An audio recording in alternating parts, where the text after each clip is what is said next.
ABC Podcast. Estamos en la historia.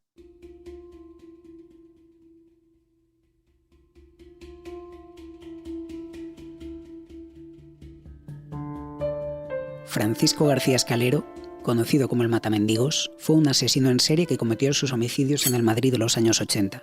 Tenía una voz ronca y monocorde, a la vez que firme, con la que nunca tuvo problemas en narrar ante las cámaras las tropelías que le habían hecho acabar en un psiquiátrico bajo una estricta vigilancia. Lo maté.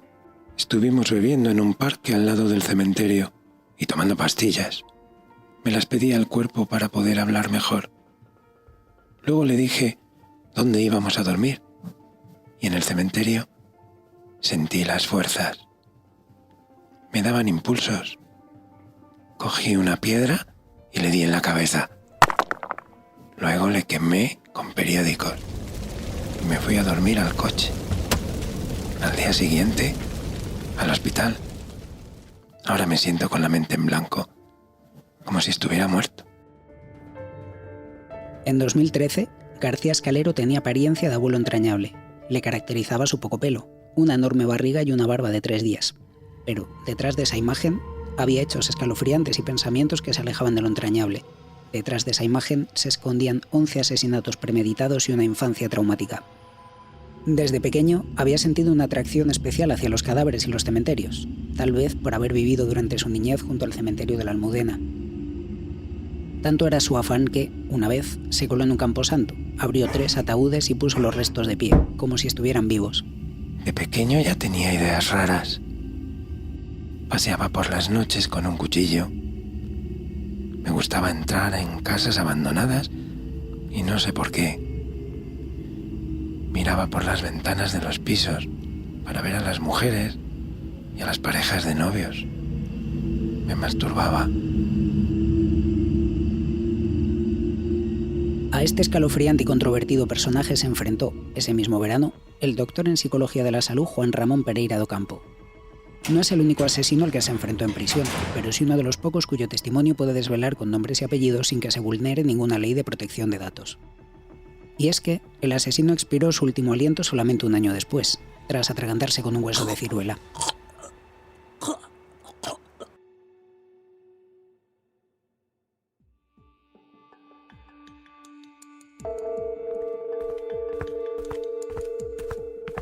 Do Campo estuvo durante 2 años visitando varios centros penitenciarios, analizando cada detalle de estos peligrosos asesinos. El proyecto de investigación lo llevé a cabo entre el año 2013-2015. Básicamente consistía en la evaluación de un perfil muy concreto de fenómeno criminológico, que era el homicidio múltiple de un solo acto, que fundamentalmente consiste en el asesinato u homicidios, que era un estudio en el cual yo necesitaba acceder a distintos centros penitenciarios. Cogí el Levante por proximidad, evaluaba la simulación de síntomas mediante el SIMS, el test de Milon también lo pasaba, y una batería de 101 variables criminológicas. Lo que hace es, en un expediente, se registra en el SPSS y genera un modelo predictivo, un modelo de regresión, para ver qué variables son las que más peso tienen y qué utilidad tiene esto de cara, pues, por ejemplo, pues, a las fuerzas de seguridad del Estado. Si están evaluando un crimen en el que han muerto 2-3 personas, pues qué tipo de perfil de sujeto tienen que buscar, en función de las variables que uno vaya poniendo en el modelo de regresión y que uno haya estudiado, ¿no?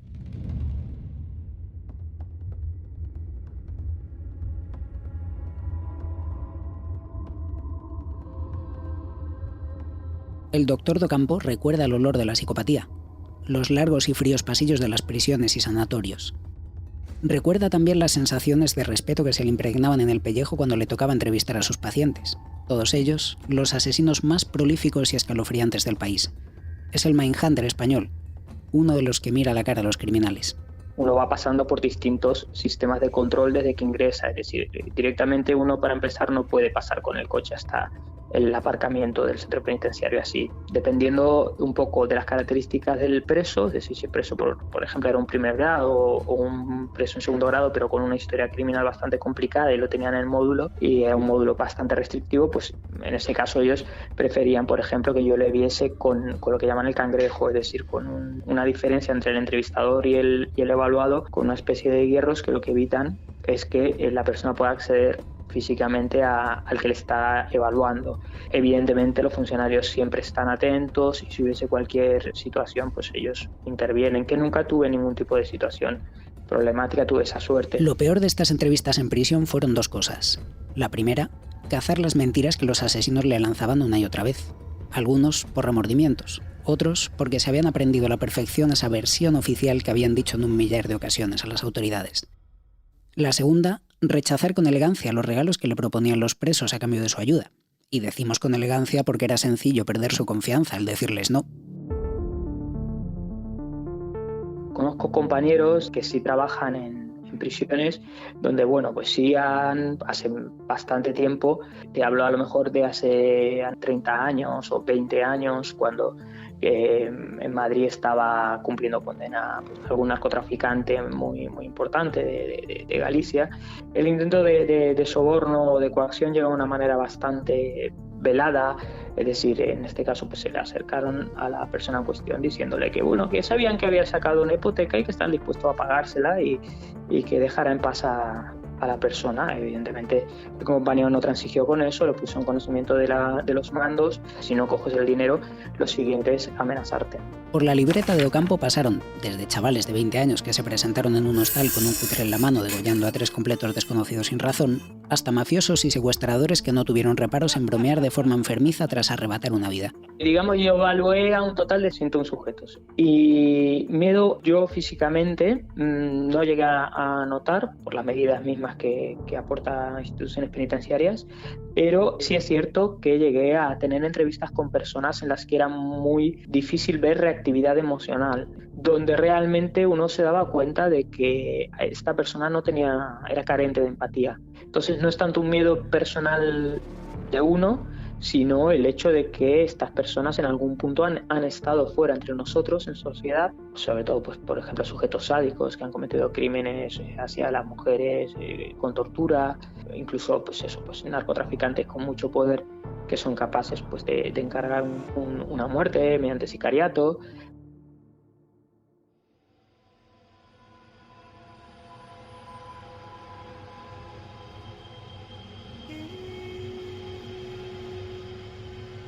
García Escalero fue una de sus muecas más marcadas. Le llamaban el matamendigos, y es lo mejor que le podían achacar. Decía que escuchaba voces que le invitaban a matar. También que mantenía relaciones sexuales con cadáveres para, después, comerse su carne putrefacta y quemarlos. En su caso, el mito superó la realidad. Creo que fui la última persona en evaluarle. Y él, bueno, era una persona, pues sí, carente de empatía, una persona en la que convivía, lo cual es muy atípico, psicopatía y esquizofrenia, ¿no? Sí había poses, había alucinaciones, también había alcoholismo, necrofilia, pero él realmente no tenía un arrepentimiento en torno a toda esa carrera criminal que él había llevado, ¿no? Me comentó que su intención cuando saliese, que ya lo había hablado y lo había dicho y lo decía a todo el mundo, que él cuando saliese lo que quería era irse a Canal Nou a que le hicieran una película sobre su vida y que se llamase Mendigo Asesino, una historia espeluznante, ¿no? Que fue un sujeto bastante curioso. De hecho, es muy raro que un sujeto que uno está evaluando por un tema científico te diga que bueno, que puedes hablar abiertamente de él y de lo que ha hecho o no ha hecho y demás, ¿no? Porque generalmente ellos lo que primero que te dicen es que la privacidad es fundamental.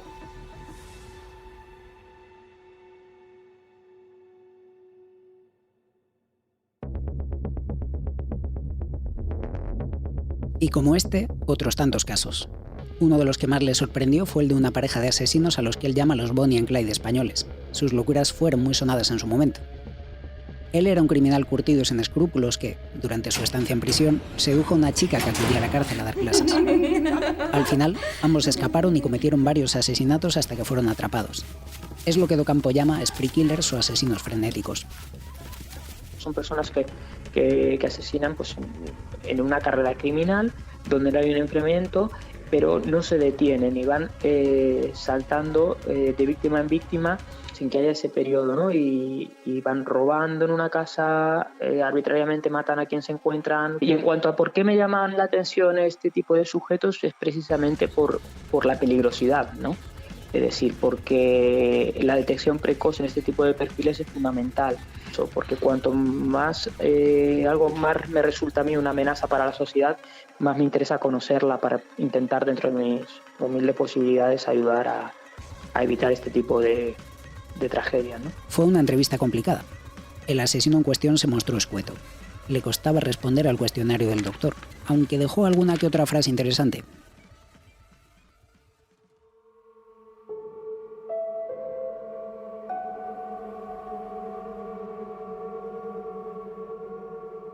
Son personas que han hecho algo terrible, pero no son malas personas, ¿no? Es decir, porque se puede llegar a hacer algo terrible, se puede llegar a asesinar a alguien sin ser un psicópata. La motivación humana es multifactorial y uno puede llegar a cometer un crimen sin ser un psicópata, ni un psicópata sádico, por distintos motivadores. Y cuando uno llega a comprender determinadas situaciones, no es que empatice, pero bueno, su perspectiva cambia porque el ser humano está preparado para entender las cosas en términos categoriales, no tanto dimensionales. Buenos, malos, asesino malo, víctima buena. Llegar a empatizar con un asesino de estas características es muy difícil, sobre todo cuando la magnitud de sus crímenes es algo irreversible, aunque a veces esto se puede explicar desde un punto de vista científico. El asesino puede llegar a ser siervo de unos pensamientos que le atormentan. Por ejemplo, esto me pasaba bastante con enfermedades mentales, es decir, una persona esquizofrénica que en un brote psicótico, que está realmente él pensando que le están envenenando, que le están generando daño, que le quieren hacer daño, el que pues coja un cuchillo y ataque a una persona, si pues, lamentablemente ocurra un crimen, pues no es que empatices, pero llegas a diferenciarlo de un asesino psicópata y sádico. Es decir, esta persona es víctima de su propia enfermedad mental. Para él sí que le estaban envenenando, para él sí que le estaban torturando, ¿no? Y luego, sobre todo cuando ellos ya están medicados y hacen el insight que llamamos nosotros, es decir, toman conciencia de que lo que han hecho y lo que ha pasado, pues es cuando hay un arrepentimiento, claro, porque evidentemente toman conciencia de lo que han hecho.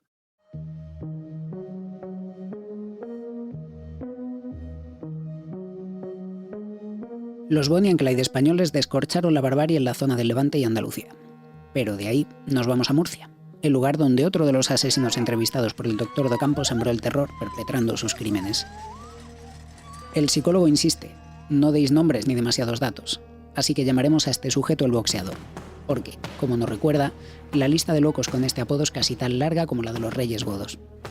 Lo del boxeador se pareció más a una batalla campal. El día de autos, el boxeador recibió en su casa a varias personas. Hasta aquí todo normal. Pero lo que empezó como una conversación amable terminó en locura. De la nada, nuestro protagonista sacó una pistola y asesinó a tiros a uno de sus acompañantes. Al resto les impidió salir de la vivienda. La situación no se descongestionó hasta que las unidades especiales de la Policía Nacional llegaron a su hogar. El resultado fue un tiroteo al más puro estilo Far West y otro muerto más. Cuando los agentes le redujeron, el boxeador tuvo tiempo todavía para mirar a uno de los cadáveres y hasta bromear. Oye, ponle una copa a este, que está muy serio. Era una persona bastante dura, un perfil bastante pues, de ámbito pues, de delincuencia semi-organizada, y una persona dura, un trato fuerte, una persona que no se había dejado doblegar por la institución penitenciaria, y bueno, pues hasta cierto punto, a ver, era una persona abordable, no una persona díscola, no una persona hostil en lo que era el trato y en la evaluación con la entrevista. Sería quizás de las últimas personas a las que yo le debería dinero.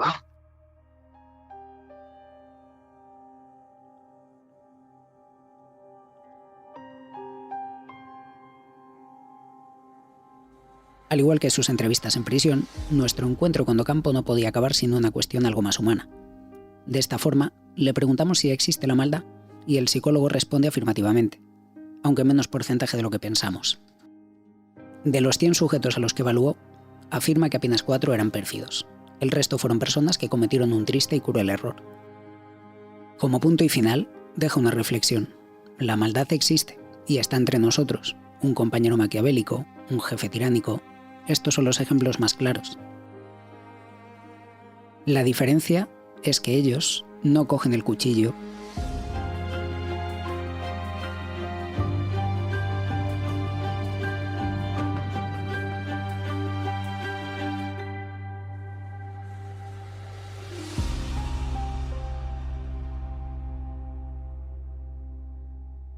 Puedes escuchar todos los episodios en abc.es, iVoox, Cuonda, Spotify, Apple Podcast y Google Podcast.